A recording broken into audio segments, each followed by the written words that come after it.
Here's a very beautiful story about love. Robert Johnson, the Jungian analyst and author, tells a story about first going to India some years ago. Though he was warned about the chaos, the dirt, and the poverty, he said, "No one prepared me for the immense, deep happiness of almost everyone in India."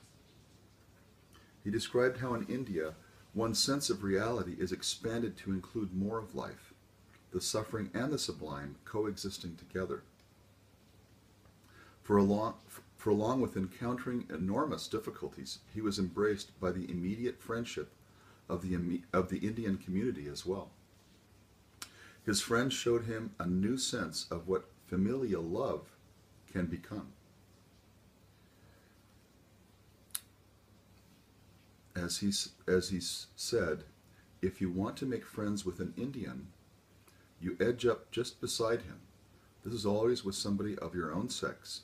You never do it cross-sexually. And you just wait.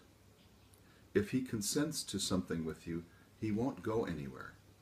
He will just stand there. And after what seems like a terribly long period of time, somebody says something or somebody does something, and then you are probably friends for as long as the two of you wish or intend, likely for life.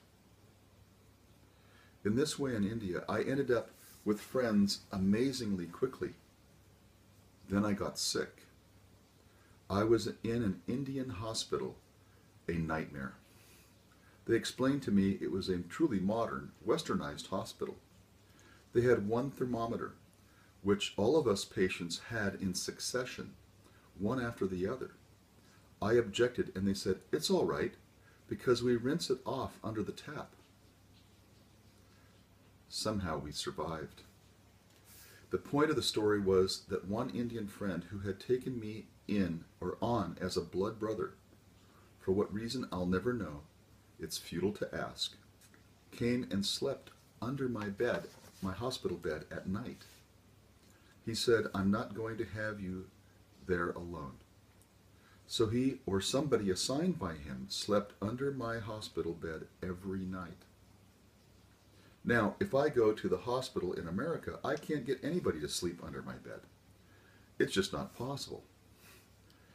One day, when my fever was 104, and I was slightly out of my head, Amba Shankar, that was his name, stood at the foot of my bed and told me the story of Baba.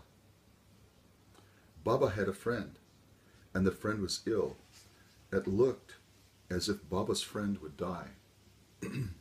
So Baba came to him and said, "I wish to die for you, and you have only to say the word, and I will go and die so that you may live."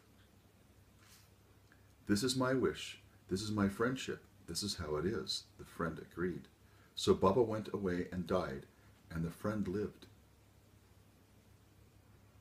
Being told this story, which was like something out of the Arabian Nights, snapped me into focus because Amba Shankar then said, "You say the word, and I will go and die. And then you will be all right." I was speechless. "Amba, I don't think I'm all that ill. Don't do anything rash now, please. I think we will both pull through." And as it happened, we did. But that man had offered me a priceless gift, his life.